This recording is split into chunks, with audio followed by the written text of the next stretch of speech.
ഇന്ന് നമ്മൾ ഉണ്ടാക്കാൻ പോകുന്നത് ഒരു വറുത്തരച്ച് വെച്ച ബീഫ് കറിയാണ്.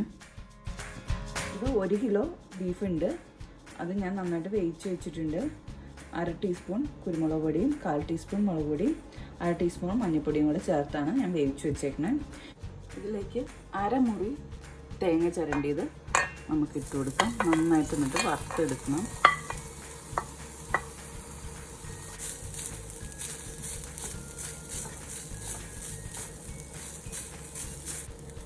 നമുക്ക് ഇനി ഇതിലേക്ക് കുറച്ച് വെളിച്ചെണ്ണയും കൂടെ ഒഴിച്ചു കൊടുക്കാം.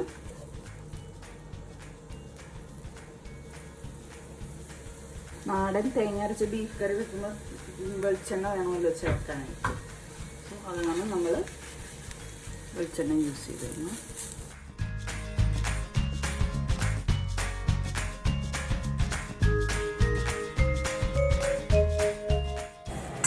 നല്ല ബ്രൗൺ കളറായിട്ടുണ്ട്. ഇനി നമുക്ക് തീയിൽ നിന്ന് മാറ്റി വെക്കാം. മഞ്ഞൾപ്പൊടി കുറച്ചിട്ട് കൊടുക്കാം.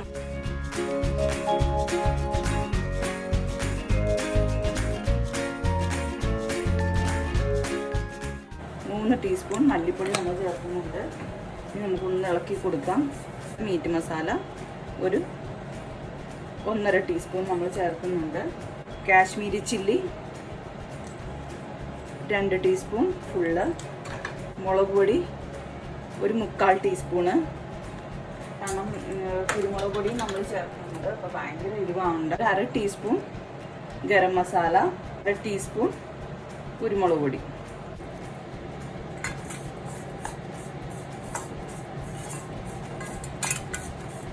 എന്നിട്ട് ഇത് തണുത്ത ശേഷം മിക്സിയിലിട്ട് നന്നായിട്ട് അരച്ചെടുക്കണം.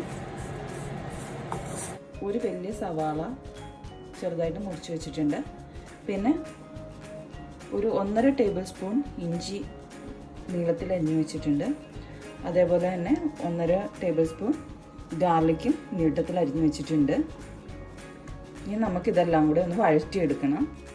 ഇതിലേക്ക് 1 ടേബിൾ സ്പൂൺ വെളിച്ചെണ്ണ ഒഴിച്ച് കൊടുക്കാം. വെളിച്ചെണ്ണ ചൂടായി കഴിയുമ്പോൾ നമുക്ക് ചെറുതായിട്ട് അരിഞ്ഞ് വെച്ചേക്കുന്ന സവാള ഇട്ട് കൊടുക്കാം. കൊടുക്കാം. ഈ ഇഞ്ചിയും വെളുത്തുള്ളി ഇടാം.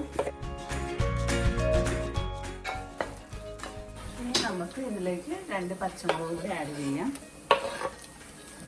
കുറച്ച് കറിവേപ്പില.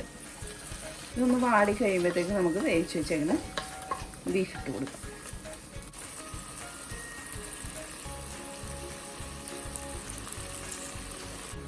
നമുക്കൊന്ന് ഇളക്കി കൊടുക്കാം. ഇതിനകത്തേക്ക് നമുക്ക് നമ്മുടെ അരപ്പ് ചേർത്ത് കൊടുക്കണം. അരപ്പ് നമ്മൾ ചേർത്ത് കൊടുക്കുകയാണ്.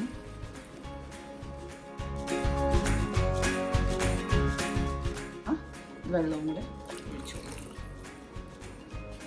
ഗ്രേവി വേണ്ടെന്നുണ്ടെങ്കിൽ നിങ്ങൾക്ക് പറ്റിച്ചെടുക്കാം. ഇല്ല ഈ ഗ്രേവിയോടുകൂടി തന്നെ മതി എന്നുണ്ടെങ്കിൽ നമുക്ക് അങ്ങനെ തന്നെ എടുക്കാം. കറി മൂടി വെക്കാം.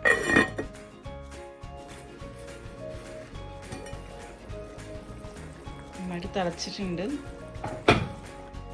വറുത്തരച്ച് വെച്ച ബീഫ് കറി റെഡി ആയിട്ടുണ്ട്. എല്ലാവരും ട്രൈ ചെയ്ത് നോക്കണം.